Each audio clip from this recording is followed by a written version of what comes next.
Bismillahirrahmanirrahim. Bahwasanya rizki memang sudah dicatat oleh Allah Subhanahu wa taala. Dicatat oleh Allah Subhanahu wa taala. Rizki kita tidak akan tertukar. Kalau Allah kasih rizki, kita akan dapat. Kalau kita berusaha namun bukan rezeki kita, maka bukan rezeki kita. Seorang sudah makan enak, tahu-tahu dia muntah. Ya sudah, itu berarti bukan rezekimu, makanya keluar lagi. Itu bukan rezekimu. Bukan rezekimu. Tapi kalau itu rezekimu, maka akan sampai kepadamu. Ya. Tentu ada aturannya, itu kau berusaha, maka Allah akan berikan rezeki kepadamu. Ya.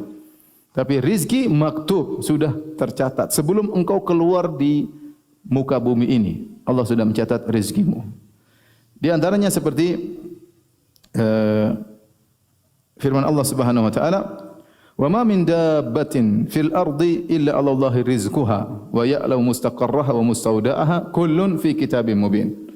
Kata Allah, tidak ada satu binatang melata pun di atas muka bumi ini. Jangankan antum manusia, binatang melata di atas muka bumi ini. Apakah ulat di dalam tanah ataukah ikan di dasar lautan, di dalam batu, di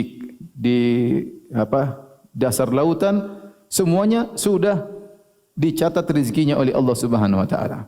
Dan Allah berfirman di akhir ayat, kullun fi kitabim mubin, semua sudah tercatat di Lauhil Mahfuz. Jadi kita harus tahu rezeki kita sudah tercatat. Tinggal cara kita bagaimana berusaha untuk mendapatkan rezeki tersebut, Kemudian juga, jadi kalau hewan saja Allah sudah diatur rezekinya oleh Allah Subhanahu wa taala, bagaimana lagi dengan manusia, Kemudian juga dalam hadis Ibnu Mas'ud masyhur dengan hadis Shadiqul Masduq, Kata Nabi sallallahu alaihi wasallam tentang bagaimana perjalanan nutfah kemudian menjadi janin dalam perut seorang wanita, Kemudian Nabi sampaikan, tatkala sudah mencapai usia 120 hari, maka fayursalu ilaihi malak, maka dikirim kepadanya malaikat. Fayu'maru bi arba'i kalimat. Kemudian malaikat tersebut diperintahkan untuk mencatat 4 perkara. Bikatbi rizqihi. Di antara 4 perkara tersebut disuruh catat tentang rezekinya. Jadi sebelum Anda keluar dari perut ibu Anda menuju alam semesta ini, Anda sudah dicatat rezekinya sekian-sekian oleh Allah Subhanahu wa taala. Kemudian juga dalam hadis kata Nabi sallallahu alaihi wasallam, "Inna ruhal qudus nafatha fi ru'i." Sungguhnya malaikat Jibril memberi wahyu ke dalam hatiku, "Anna nafsan lan tamuta hatta tastakmila rizqaha." Bahwasanya satu jiwa tidak bakalan meninggal dunia sampai sempurna rezekinya. Jatahnya harus selesai, baru sempurna rezekinya, Baru dia dipanggil oleh Allah Subhanahu wa taala. Kalau rezekinya belum selesai jatahnya, dia tidak bakalan meninggal dunia. Ini harus kita yakin. Anna nafsan lan tamuta hatta tastakmila rizqaha. Satu jiwa tidak akan meninggal dunia sampai dia disempurnakan rezekinya. Ala fattaqullah. Kalau begitu bertakwalah kepada Allah. Wa ajmilu fi talab, dan cari harta dengan cara yang baik.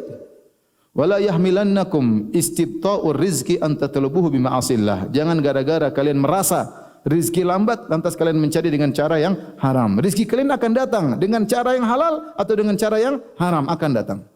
Anda menempuh dengan cara halal akan datang, dengan menempuh cara haram juga akan datang. Kalau begitu pilih dengan cara yang halal, Tidak akan meninggal kecuali rezeki sudah dipenuhi. Saya dulu pernah dengar guru saya cerita, ada seorang dia jatuh di sebuah lubang atau di semacam sumur, kemudian ditolong oleh orang, kemudian dia haus, akhirnya dikasih susu. Setelah minum susu, ditanya, "Gimana tadi kamu jatuh?" Dia praktekkan, "Tadi saya beri di sini, terus saya jatuh lagi dia." meninggal dunia. Kali ini jatuh kedua meninggal dunia. Kenapa dia belum mati? Masih ada sisa 1 gelas susu yang belum dia dapatkan. Rezekinya harus sempurna dulu, baru dia meninggal dunia. Antum tidak usah khawatir, ini sudah tercatat di sisi Allah Subhanahu wa taala. Bahkan dalam hadis yang diriwayatkan oleh Abu Nuaim dalam Hilyah dan disahihkan oleh Syekh Albani rahimahullahu taala, kata Nabi sallallahu alaihi wasallam, "Lau anna ibna Adam haraba min rizqihi Kalau seandainya anak Adam kabur dari rezekinya, kama yahrubu minal maut, sebagaimana dia kabur dari kematian, la adrakahu rizquhu kama yudrikuhul maut, maka rezekinya akan mengejarnya sebagaimana maut akan mengejarnya. Dan kita sudah tahu yang dicatat oleh malaikat tatkala kita dalam janin, di antaranya adalah bikatbi rizki wa ajalihi. Dicatat rizki dan ajal. Kita ini yakin tentang ajal luar biasa, tetapi yakin tentang rizki kurang. Bukankah kita semua yakin kita bakalan meninggal? Kita sering bilang kalau belum ajalnya tidak akan meninggal dunia. Ya meskipun kita berusaha berobat, tapi kita tahu kalau belum ajal kita tidak bakalan apa? Meninggal. Tapi kalau sudah ajal, kita mau berusaha, mau pakai safety yang luar biasa, keselamatan, mau olahraga dengan tubuh yang sehat luar biasa. Kalau waktunya meninggal, meninggal juga. Kenapa meninggal? Terlalu sehat. Terlalu sehat meninggal. Terlalu banyak olahraga. Ya, macam-macam. Kalau Allah sudah ingin cabut nyawa seorang, dia akan meninggal. Dan kita sangat yakin dengan ajal. Nah, seharusnya keyakinan kita terhadap rizki sama dengan keyakinan terhadap apa? Ajal. Karena dia dua perkara yang sama. Dia adalah dua perkara yang sama. Sama-sama dicatat tatkala kita masih dalam janin, ya. Bikatbi rizkihi wa ajalihi. Malaikat mencatat rizkinya dan malaikat mencatat ajalnya. Namun para hadirin dan hadirat yang dirahmati Allah Subhanahu wa taala, meskipun rizki sudah dicatat, ya. Meskipun rizki sudah dicatat, ya, dan kita pasti akan dapat rizki kita, ya. Kata Allah, wa ka'ayyin min dabbatin, ya, la tahmilu rizqaha, Allah yarzuquha wa iyyakum. Betapa banyak binatang melata di atas muka bumi yang dia tidak bisa mengatur rezekinya. Allah yang kasih rezeki kepada binatang tersebut dan juga kepada kalian. Allah ingin jelaskan bahwasanya rezeki sudah terjamin, ya. Jangankan antum, hewan saja. Hewan yang enggak punya akal cerdas seperti antum, ya. Dia enggak tahu, dia hanya berjalan dengan nalurinya tapi dapat rezeki.